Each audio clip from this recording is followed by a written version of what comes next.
Taigi, apačiai matom Jamuną vėl.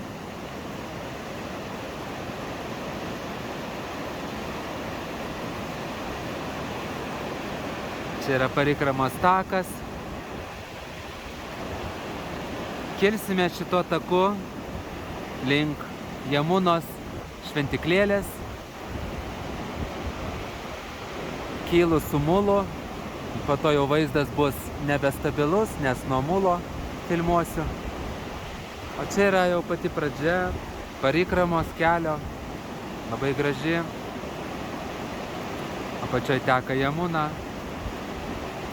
Ir mes tuo keliu su mulu kilsim iki 6 km, eisim iki Jamunos šventiklėlės, kur yra Jamunos dievybės. Jamuna atiteka ne toj vietoj, kur šventiklėlė yra. Būtų labai naivu tikėtis, kad jinai ten prasideda. Jinai iš tikrųjų atiteka aukštai iš kalnų. Ir aš toj parodysiu. Matot? Tenais. Aukštai iš kalnų.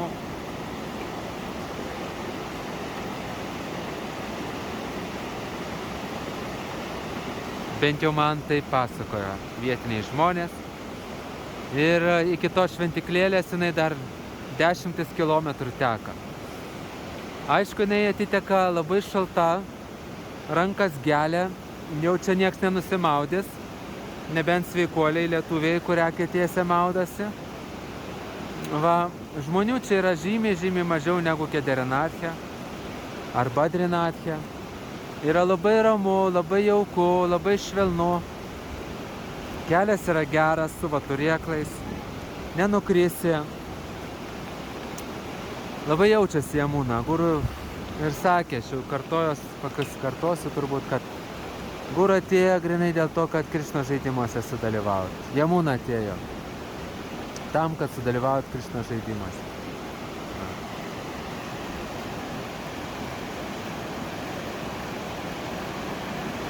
Yra labai grynas oras. Pastoviai girdisi ošimas Jamunos ir labai daug akmenų, gludintų akmenų, kurias Jamuna nugludinus yra. Labai daug įvairiausių Jamunos srovių apeinančios arba einančios per akmenų viršų. Labai daug gražių vaizdų, kuriuos irgi nufilmuosiu. Švarus labai vanduo, galima gerti, bet geriausia piltis vandenį už šventiklėlės, virš šventiklėlės. Iki to mes daeisim, tai ten aš viską nufilmuosiu. Taigi leiskimės į kelionę, toliau bus filmuota medžiaga sėdint ant mulo iki pat šventiklėlės. O kitos medžiagos bus virš šventiklėlės, kur yra visiškai laukinė gamta, nėra žmonių. Ir ten Jamuna labai gražiai skalauja akmenis ir labai gražus vaizdai.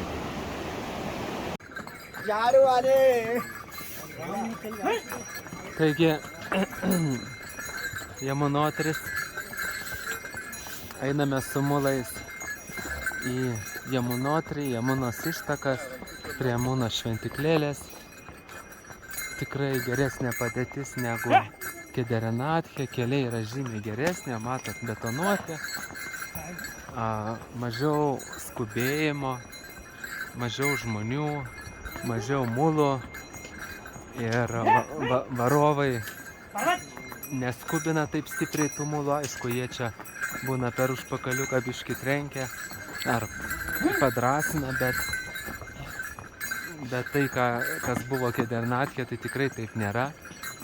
Vaizdai Jamunotry yra tikrai daug įspūdingesni negu Kederinathe. Aplamai Jamunotris ir Gangotris tikrai yra vaizdingesnės vietos negu Badrinathas ir Kederinathas. Grįžtant aš pafilmuosiu kalnus, aš čia tik tais filmuoju tai, kaip atrodo ėjimas. Aišku, yra skardžiai ir čia už tos tvorelės, jeigu jau kristum, biškį. Jeigu jau kristum, tai skardžiai. Bet, nu kaip. Nu, va, pažiūrėkit, čia skardžiai dideli. Negaliu dabar.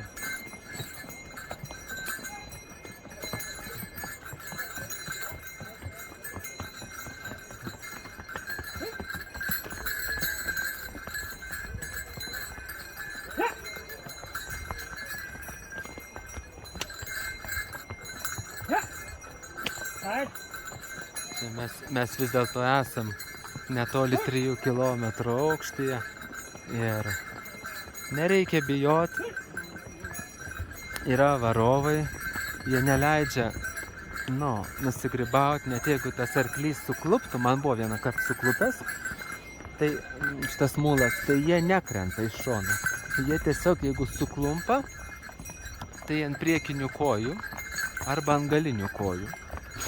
Bet kadangi yra 4 kojas, tai jeigu 2 suklumpa, kitos 2 stovi.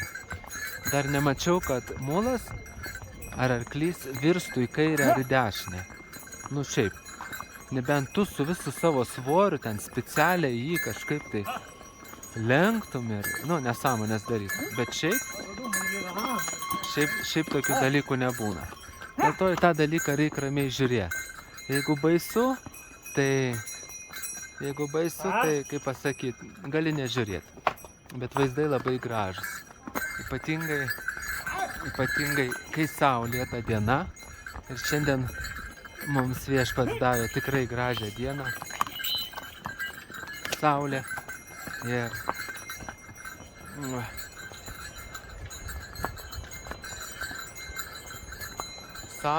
ir pakankamai šilta.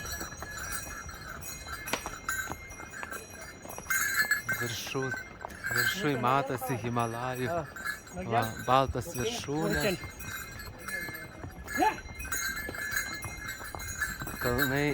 Kalnai yra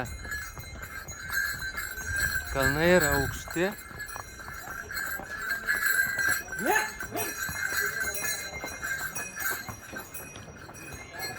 Visokių parduotuvėlių šone būna. Jeigu tu nori, gali sustoti ir kaip pasakyti, nusipirkti vandens. Aišku, vandens kaina 2-3 didesnė.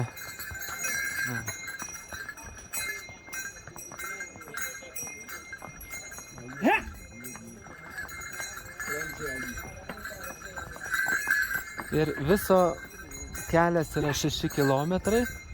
Su arkliu jie bent jau sako su mulu, kad užlipame per 2,5 valandos.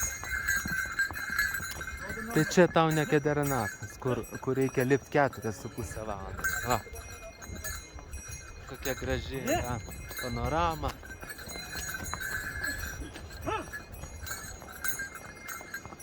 Čia yra prie pat skardžiai. Truputėlį aišku, yra nejauku.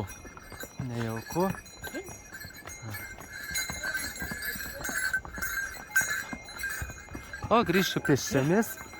Jeigu bus saulė, pafilmuosiu, pafotografuosiu. Tai va, tai Yamunotri tikrai rekomenduočiau visiems. Ir moteris, ir vaikai gali praeiti per vieną dieną. Ir palepinti vyrai, kaip sakyt, gali praeiti per vieną dieną. Čia nėra problemų. O Kedernatke tai jau reikėtų ir pirmin lipti su mulu ir atgal. Ir tokiem jautresniem žmonėm, fiziškai jautresniem, protiškai jautresniem, psichologiškai jautresniem nerekomenduočiau, nes yra iš tikrųjų, jau net jeigu ir su mulu lipi, pirmin atgal tau užims vis tiek kokias vien lipimo 7 valandas. Pirmin ir atgal kratymuose. O nebent tą galima daryti, kol yra šviesu. Pagrindinis dalykas piligrimystė yra tavo noras, tavo nuoširdumas, tavo intencija. Jeigu esi labai ryžtingas, susispyręs, nori, tai viešpats padeda. Tai susitiksim prie Yamunotrio šventiklėlės pafilmuosiu toliau. Radė.